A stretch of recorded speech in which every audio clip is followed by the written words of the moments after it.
امام ابن ابی عاصم کے الاوائل یعنی کون کون سے کام ہیں جو پہلے ہوئے، انہوں نے سارے کام لکھے ہیں. پہلے سب سے پہلے بیٹھ کے خطبہ حضرت معاویہ نے شروع کیا. اس سے پہلے لوگ بیٹھ کے خطبہ نہیں دیتے تھے. یہ سمجھ رہے ہیں؟ یہ مرزا جی نے ثبوت دیا ہے کہ سنت کو بدلنے والا شخص پہلا وہ معاویہ ہوگا. ٹھیک ہے.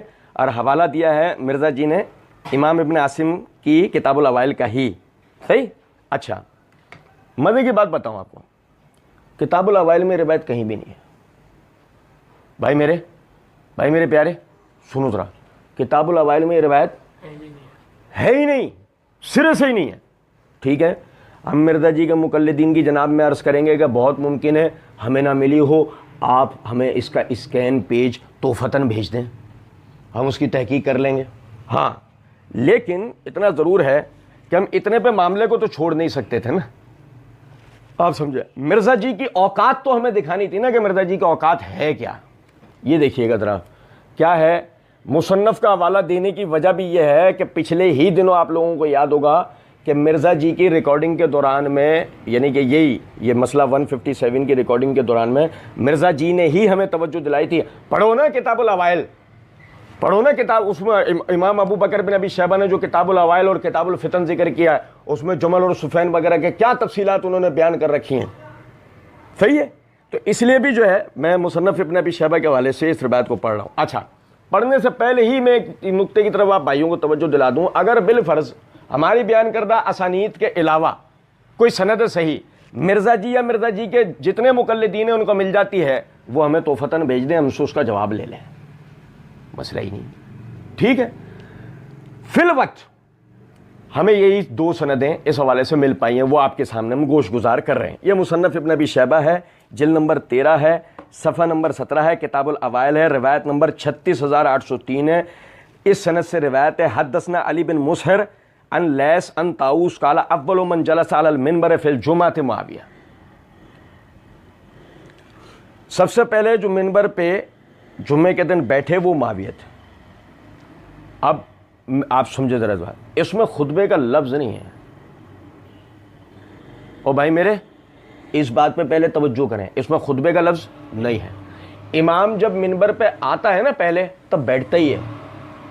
مؤذن اذان کہتا ہے، جب وہ اذان کہہ لیتا ہے تو اس کے بعد جو ہے نا امام کھڑا ہوتا ہے پھر خطبہ دیتا ہے. سب سے پہلے اس نقطے کو آپ سمجھیں کہ اگر مثال کے طور پہ یعنی کہ ہم اس روایت کی اسنادی حیثیت پہ فی الوقت بحث نہ بھی کریں نا، تو متن میں صرف اتنے الفاظ ہیں اول من جلس علی المنبر فی الجمعۃ معاویہ، کہ منبر پر سب سے پہلے جو جمعے کے دن بیٹھے ہیں وہ کون ہیں؟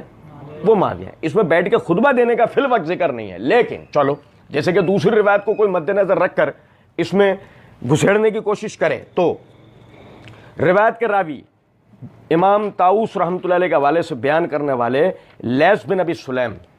ٹھیک ہے جی.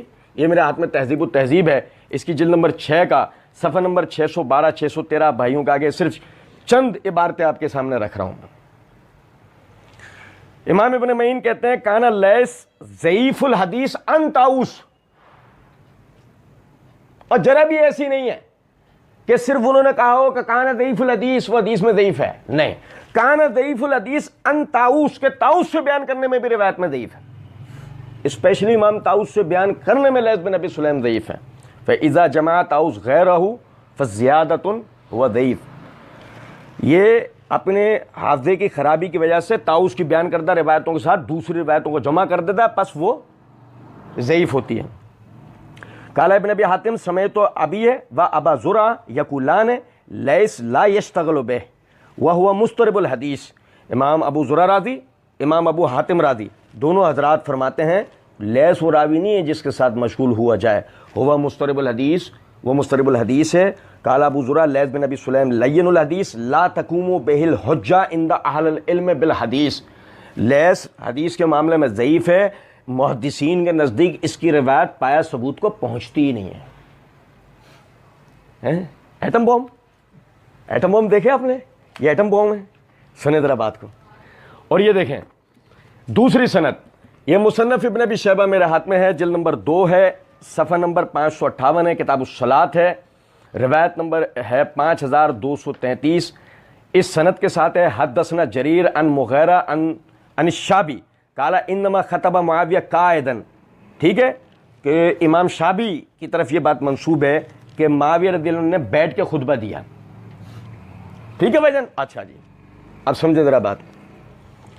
یہ میرے ہاتھ میں طبقات المدلسین، اور وہ بھی شیخ زبیر کی تحقیق و تخریج والی. مرزا جی کے معتمد ہیں نا، تو اسی لیے میں اس سے پڑھ رہا ہوں. یہ صفحہ نمبر 64 پہ مغیرہ بن مقسم کو حافظ بن حجر رحمۃ اللہ علیہ نے ذکر کیا اور فرمایا نسائی وغیرہ دیگر محدثین نے ان کے بارے میں کہا ہے کہ یہ مدلس ہے. اور مدلس راوی کی معن روایت ضعیف ہوتی ہے جب تک وہ سماع کی تصریح نہ کر دے. تو جب ظاہر ہے مرزا جی اور مرزا جی کے مقلدین کی جناب میں عرض ہے کہ سب سے پہلے ان کو چاہیے کہ اس میں سماع کی تصریح واضح کریں.